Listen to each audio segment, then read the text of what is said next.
envoyé affaire bi gis ay irrégularité. waaw mais refilé ko au niveau du tribunal d'instance de Ziguinchor mu war fa ñëwaat. non xam nga en réalité le tribunal d'instance de Ziguinchor. man jàpp naa ne sax foofa lañ ko war a yóbbuwaat.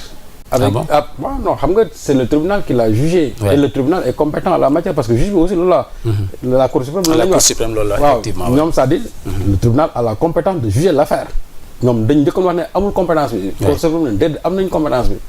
donc mën nañu renvoyer affaire bi peut-être maintenant avec une autre équipe constituée nga xam ne ñeneen ñooy ñëw. juger affaire bi. cela n'étant pas ñu jël ko yóbbu ko tribunal de Dakar. beneen juge jël na mbir mi. tranché na comme ni Sabassy Faye tranché woon. ñoom bu ñu leen neexee tey ñu ne dañuy dem Cour suprême. mais Cour suprême bu ñu fay dem nañu wax lan lañ fay wuti. c'est-à-dire ñoom ci juge bi li mu dogal. lan moo ci irrégularité lan moo ci illégalité. parce que ñoom la ñu soxla woon wax ko déjà cette fois-ci ils ne vont pas dire que le tribunal est incompétent duñ ko wax. boobu moom tege na de côté. ces histoires de publicité aussi ils ne vont même plus mettre ça de côté. dootuñu ci waxati. léegi ñoom lan la ñuy yóbbu Cour suprême la nga xamante ne moo leen naqare woon Ziguinchor ba juge bi ne leen saytu naa ci sukkandiku naa ci lii. ba jël naa mbir mi jëbbal naa ko beneen juge muy le tribunal d'instance de Dakar. tribunal d'instance de Dakar ba mu ko jëlee aussi moom jël na joxaat waa ñoom Ousmane Sonko dëgg. ñoom suñu demaatee Cour suprême lan lañ fay wuti. da nga jàpp ne recours bi jaru ko woon. non c'est pas la peine parce que xam nga ils vont essayer de faire perdre du temps aux gens parce que aussi man je crois que ñoom seen projet. les avocats de l'État. ou bien les avocats de Benno je ne sais pas. et l'agent judiciaire de l'État surtout qui porte l'affaire. oui mais tu sais même agent judiciaire aujourd'hui de l'État on a beau dire mais moom il ne devait même pas être là-bas. Ah bon? Il n'a pas compétence pour y être. parce que gis naa ñuy génne ay textes daan ne oui il représente l'État et cetera mais. mais loolu la ñu wax. waaw mais loolu la ñu wax. mais loolu la ñu wax en matière civile et pénale. non mais c'est ce qu'ils sont en train de dire mais les intérêts de l'État aussi. oui mais d'accord mais man le décret du 11 novembre 2020. lan la wax dañ ne c'est le ministre des finances et du budget qui a compétence pour représenter l'État devant la Cour suprême les cours et les tribunaux. Ça c'est un décret de 2020 11 novembre 2020 alors léegi où est le problème ça veut dire que donc parce que kii compétence yooyu ñuy wax loolu c'était depuis 1970. oui le 7 novembre. c'était depuis 1970. ça veut dire que boo xoolee même décret bi nga xamante ne moom moo génn décret boobu dafay abroger presque décret bële. et les gens veulent s'agripper toujours sur ça mais audience bi amoon barkaati démb le 12. les avocats d'Ousmane Sonko wax nañ ko agent judiciaire de l'État c'est-à-dire que fii yow waroo fi toog. au niveau de la Cour de justice de la CEDEAO également c'était le même débat. moom waru fa toog c'est-à-dire que en réalité dans cette affaire-là qui a intérêt à agir mais l'État n'a pas intérêt à agir. Ah bon? Non. Comment se fait-il que l'État puisse se dresser contre un citoyen pour dire à un citoyen que toi tu n'as pas le droit d'être électeur et d'être éligible? Comment se fait-il que l'État kooku c'était l'affaire entre le juge lui-même et les avocats d'Ousmane Sonko mais ñoom defuñu fa dara parce que quand l'État même paye des avocats paye l'agent du judiciaire de l'État pour ñëw toog contre un citoyen bu ne man dama bëgg a nekk électeur État bi taxaw ne ko yow doo nekk électeur te teguñu ko ci dara. Imaginez Birama. su fekkoonte ne.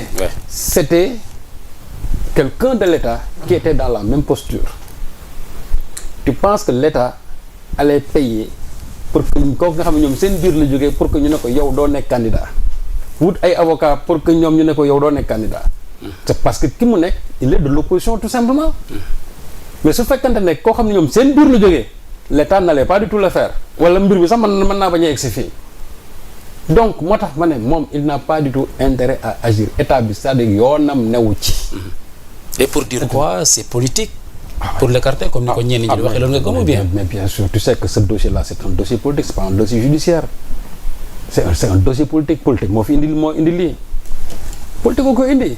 et le projet de l'exécutif c'est quoi c'est faire de sorte que Ousmane Sonko ne puisse pas participer aux élections moo tax pourvoi yi ñuy wax ni yëpp c'est pour essayer de tuer le temps parce que déjà la fin des parrainages c'était le 11 décembre. Le temps ils ont 10 jours quand même pour se pourvoir en cassation. moom laa la wax moo tax ma ne fi ñu toll nii. donc jour pour jour à partir de maintenant mën nañ dem mine de rien jusqu'au 24. alors que parrainage mu ngi war a jeex le 26. c'est ce qu'ils vont faire.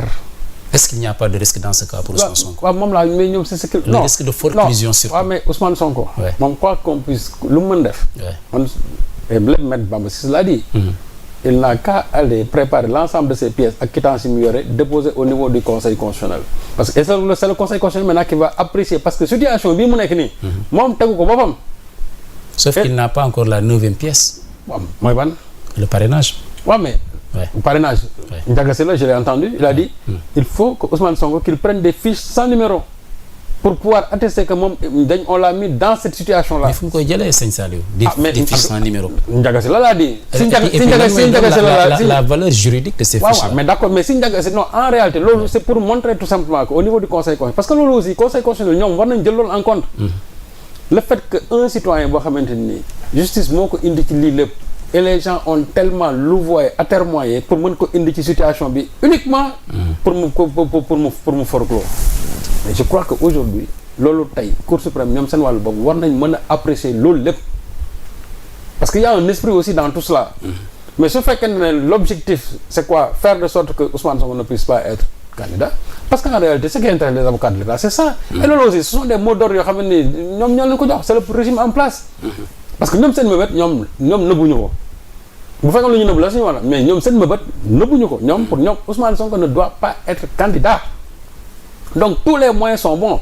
Ils ont essayé maintenant nag d'actionner la justice, mais la justice a refusé. Parce que ñoom jàppoon nañ ne bu ñu wéeroo ci justice bi la ñu bëgg danañ ko am mais depuis lors boobu léegi fu ñu dem. chaque fois des na la dernière étape la Cour suprême. waaw mais tu sais même au niveau de la Cour suprême. waaw Cour suprême parce que sànq ni nga affaire yi bu jaaroon ci yoon fa la waroon yem. waaw mooy Cour suprême vous avez été surpris que affaire bi ñëwaat au niveau du tribunal d'instance hors classe de Dakar. waaw est-ce que xalaatoo également surprise amaat ci affaire yi. non pour est-ce que du ñoom Maître El Hadji Diouf foofu la ñuy waxee. non non xam nga aussi loolu ce serait extrêmement grave. gis nga Darawa. man de gis nga Sénégal. la sous-région et même en Afrique c'est-à-dire on a tellement et ça ce sont les acteurs politiques ils ont tellement ridiculisé ça suñu justice bi mais finalement dafa mel ni ils veulent l'infantiliser te loolu moo jaaduwul un corps bu toll noonu c'est-à-dire un corps judiciaire nga bëgg chaque fois politiciens yi di leen xool banda bara ci rek comme ça nii ñoom daal defe nañ ne bon il faut jouer avec les magistrats il faut jouer avec la justice pour régler des problèmes politiciens. Parce que El Hadji boo déggee mu wax na nga leen di xaar Cour suprême. donc ça signifie c'est comme si ñoom ils ont une emprise même sur la Cour suprême. alors que tel n'est pas le cas. Est-ce qu'il n'est pas dans son rôle d'avocat? Oui mais El Hadji moom franchement. Ouais. El Hadji moom il est dans son rôle d'amuseur public rek. Ah bon? Ah oui El Hadji moom mais El Hadji tamit ce qu'il fait c'est pas du droit aussi El Hadji il amuse la galerie loolu la kese la. parce que chaque fois il est devant le micro moom c'est un avocat médiatique il est devant le micro day toog di wax ni man sama xarit la on se frotte comme ça. Ah oui sama xarit la on se frotte mais nag El Hadji il amuse la galerie rek yi muy wax nii yëpp ça c'est pas du droit xam nga bu doon El Hadji dafay wax ci droit ñu mun wax mais ce qu'il dit là c'est pas du droit on va les attendre à la Cour suprême mais pour faire quoi déjà moom il avait crié victoire au lendemain du 12 lu mu njëkkoon wax que ñoom ils ont gagné ñu ñëw ils n'ont pas gagné. léegi nee na woy comme que passé nañ étape boobu on va les amener à la Cour suprême mais Cour suprême lan lañ fay wax lu ñu waxul ba pare su fekkoon dafa am lu bees loo xam ne moo nekk mbir mi ñu mën a wax mais Cour suprême lu bees dafa am. mais quand même là ce sont les chambres réunies de la Cour qui vont statuer. voilà contrairement ak premier pourvoi bi. waaw même suñuy. est-ce que différence aussi d'appréciation mënu fa jógee. sëñ Sall c'est toujours la même matière. vraiment c'est toujours la même matière c'est-à-dire que mënuñu fi inventer lu fi amut. que ça soit l'ensemble des chambres réunies. c'est-à-dire que mënuñu fi inventer loo xamante ni amu fi li fi amoon xam nga mooy. li ñuy jëlee woon Ziguinchor indi ko Cour suprême jël ko joxaat ko juge d'instance bi mu tranché waat loolu ca la ñuy xoolaat ñoom at indiwaat ko Cour suprême rek. en fait ce qui les intéresse c'est pas la décision judiciaire de la Cour suprême. c'est pas l'arrêt de la Cour suprême non. ce qui les intéresse mooy jouer avec le temps faire de sorte que Ousmane Sonko n'est plus dans les délais. c'est-à-dire pour pouvoir déposer. Et c'est ça le risque xalaatoo forclusion am ci. waaw mais c'est ça qui n'est pas sérieux c'est-à-dire que loolu moo jaaduwul comment se fait-il que qu'on puisse utiliser l'État tout simplement pour broyer un citoyen moi j'aurais compris ñu ne waa Benno ñoom ñu ngi xeex ak waa Pastef bu la neexee sax c'est ak seen terme yi ñu ngi xeex waa ex-Pastef ñoo xam ex-Pastef waaw su la neexee ñoom ñu wax loolu mais mu nekk un combat entre politique ak politique ou bien un combat entre politiciens ak politiciens mais nañ ci génn justice bi c'est-à-dire il ne faut pas aussi qu'ils veulent avoir une couverture judiciaire pour mener leur combat. combat politique la ils n'ont qu'à aller sur le terrain politique loolu kese la mais su fekkee ne ñoom dafa ñoo bëgg a am benn couverture judiciaire pour mën a ne dañuy c'est-à-dire pour atteindre leur fin c'est là que le bas blesse. foofu laay waxee moo tax ma ne ñoom seen combat politique nañ ko mener avec waa Pastef yi suñu leen neexee parce que affaire bi c'est un combat politique. loolu rek c'est-à-dire que seen projet mooy lan seen projet mooy faire de sorte que Ousmane Sonko ne puisse pas participer à ces élections.